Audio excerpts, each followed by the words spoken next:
Hi guys, my name is Lily and today I want to build a Faraday cage from an old ammo can. Stay tuned. Well, today I want to build a Faraday cage, and some people might ask, why do you build a Faraday cage? Well, a Faraday cage does protect your electronic equipment against an EMP, an electromagnetic impulse, which is basically a short burst of electromagnetic energy which can destroy your electronic equipment like mobile phone, the electronic equipment in your car, walkie-talkies and all of the other electronic equipment that you have at your home, for example. So in case of a full-blown EMP, I believe that there will be a lot of chaos and it will take quite some years to fix all of the electronic equipment. And yeah, I want to build this cage to keep at least some of my electronic equipment, some vitals, safe.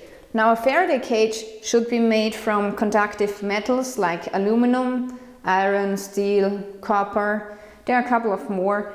And I just happen to have this old ammo can in my cellar. And I thought, it's rusty and empty, so why not, use it to make a Faraday cage? And that's what I want to do today. And the second important thing is that you don't have any holes like in the Faraday cage.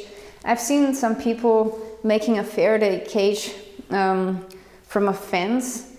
So yeah, this might work for very low energy like radio waves, but when there's a full-blown electromagnetic impulse coming in, then gaps are not a good idea to have, okay? You want to have a closed container and you don't want to have any gaps in between the seal, the lid, and the container itself.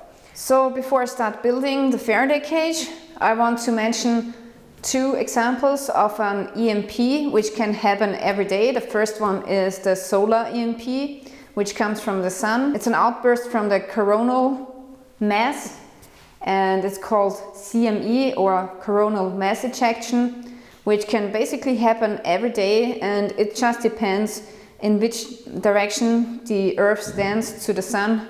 And if we happen to be in the right direction, then we get a full-blown EMP. The second EMP that could happen is a man-made one, nuclear explosions. They can produce quite strong EMPs, and that's the second reason why you should make a Faraday cage. Besides that, there are many other sources of EMPs. For example, lightning strikes, they come with EMPs as well. And even meteoric bursts in the Earth's atmosphere can cause an EMP. So there are a lot of natural causes which cause an EMP, which might cause an EMP. And therefore, I want to build this Faraday cage. Okay, now let's start building the Faraday cage. First, I want to have a look at my ammo can. So basically, this down here is fine, it's very closed, and there's no gap down here. And up here, there's a seal, which I want to take out now. And yeah, otherwise, it looks dandy fine. So now, let's take out the seal.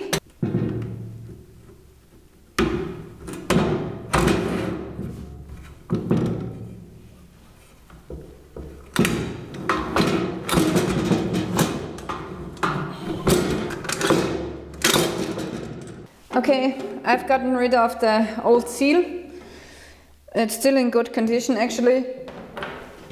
And now I want to take my ammo can and my Dremel tool, and I want to sand down the spray paint here at the edge of the container and also here at the inside of the container, so that I get, contact between the lid and the container, so that the electrons can flow, and then you have a closed container.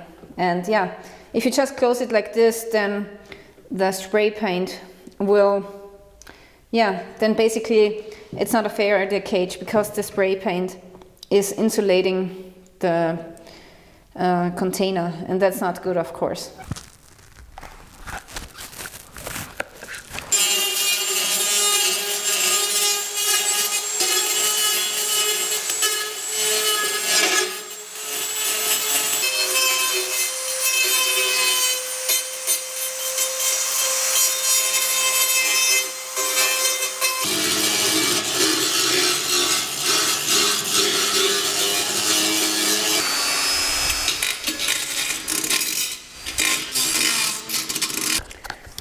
so now I have to bend back the frame which is on the lid here. There's the second frame which held the seal, and this is now in my way, so I'm bending it back so that I can get into the small slit here with my Dremel tool.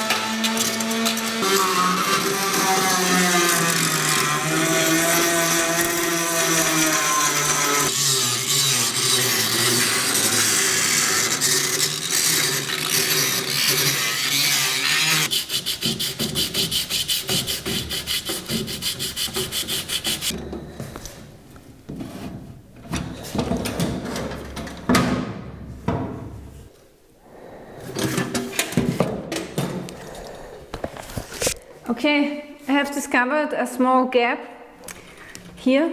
Not at this side, here it's really close, but at this side, because there was once the seal and there's now like a 3mm gap, and now I just try to hammer it down.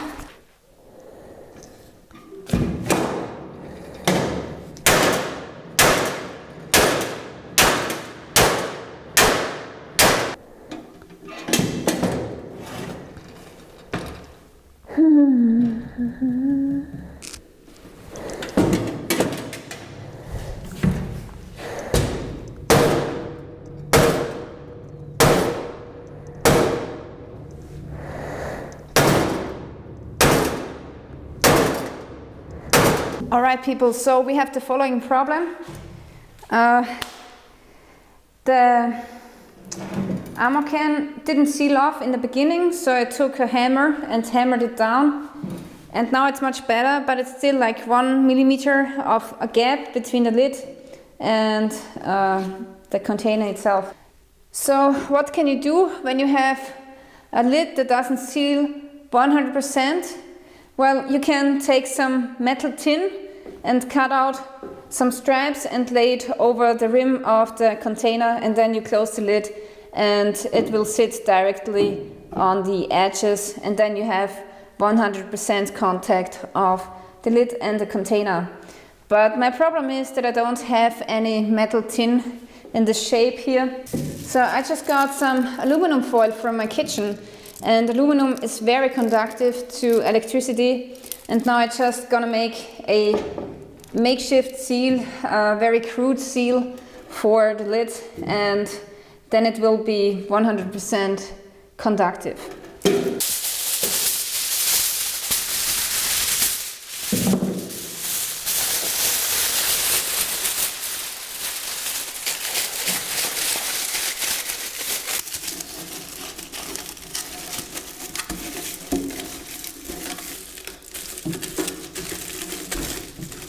You know what? I think I'm going to lay the seal in here, because the other seal was in here as well, and this way maybe it's better, because this frame holds the aluminum in place a little bit better. That's looking pretty good.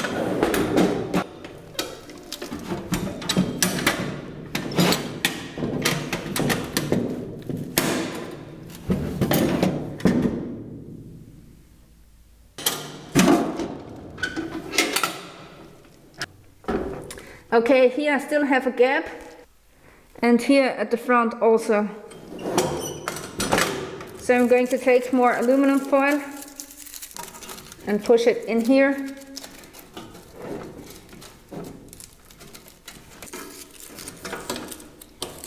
And in here.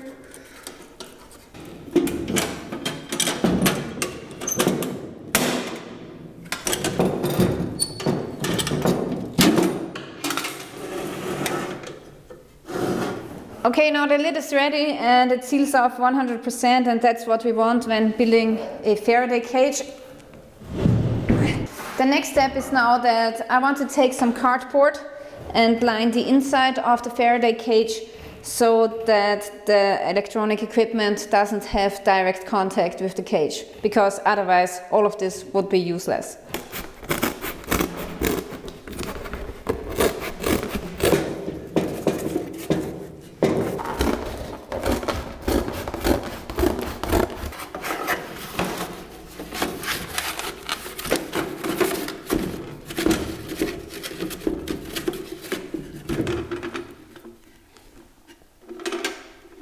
Okay folks, so now I have lined my Faraday cage, and next I want to put in some electronics, which I think is important. So first of all, I want to put in a mobile phone, which I got very cheap from Amazon. It's one of these outdoor phones that you can throw down, and it's waterproof, and it has this flashlight here. And yeah, it has a full battery and it holds for 7 days. So that's my emergency phone. And I'm going to throw it into the Faraday cage with this adapter. It's a 5-volt adapter. So I put this in here. Next, I want to put in some walkie-talkies, just in case if the mobile phone network is not working. And these walkie-talkies, they actually have a radio mode as well. So with them you can listen to the radio. So that goes in here as well. And then I have the charging station for the walkie-talkies and the cable that belongs to it. Okay, next I want to put in a charging unit like this one here. It's a charger for AA and AAA nickel metal hydride batteries, which are pretty common actually. So that's going right in there.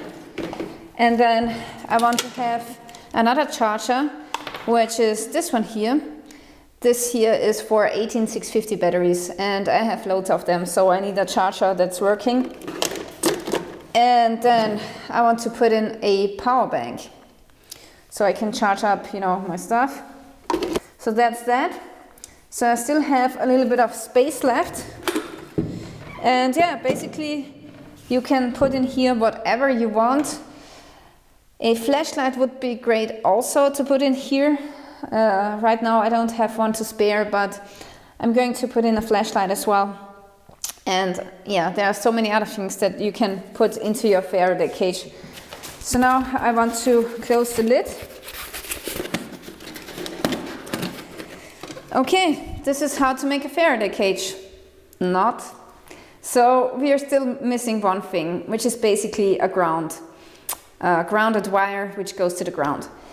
Now, I know a lot of people say that you don't need to ground your Faraday cage, and I have done a lot of research on it, and I have come across websites which state that you shouldn't ground your Faraday cage, and then I came across dozens of other websites which say that you should ground your Faraday cage. So I was really confused about it, and gladly I have a friend which is a nuclear engineer, and I asked him if I should ground my Faraday cage, yes or no. And he said yes, because you know, the EMP can have so much more energy than, for example, radio waves, right? So this Faraday cage here, if ungrounded, would block out radio waves, and then people believe that now this Faraday cage is good enough for any kind of strength of EMP, but that's wrong. And if an EMP is really strong, like it can be millions of hundreds of times stronger than the strength of radio waves, then this is not enough, and then still your electronic equipment will get damaged. So you need some kind of wire which dissipates the energy from the Faraday cage to the ground, and then you should be safe. How do we ground this? First of all, we need some kind of wire, and the wire should be pretty thick so that it can, you know, dissipate the energy all at once. I have some wires here, but they are very thin, and I don't think that they would be enough to take all of the energy. So as you can see, I have this dust cleaning device here. Unfortunately, it's not working anymore, but it has this really thick wire, which I now want to cut off. And this one I want to use for my Faraday cage. That's it. So this one here is much thicker and double layered. So I just cut it off again here.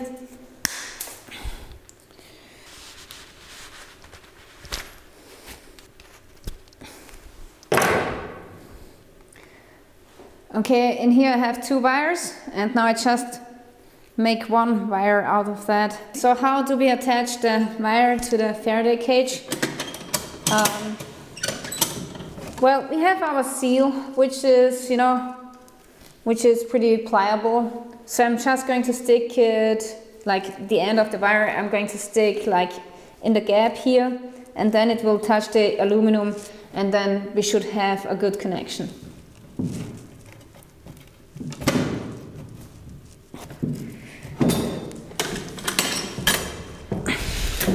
So this seems to be pretty tight. I got a very tight seal. I don't know if you can see this, but the aluminum foil seals the wires very tight to the lid and to the edge of the container. Alright guys, so now it comes to grounding my Faraday cage. Now for grounding I have a couple of options. First of all, you can see that I have some metal pipes here. This one is made from copper.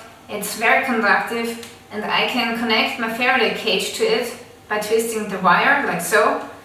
And if this pipe was grounded, this would be a very good ground for my Faraday cage. But unfortunately in my house these pipes are not grounded, so this is not an effective ground for my Faraday cage.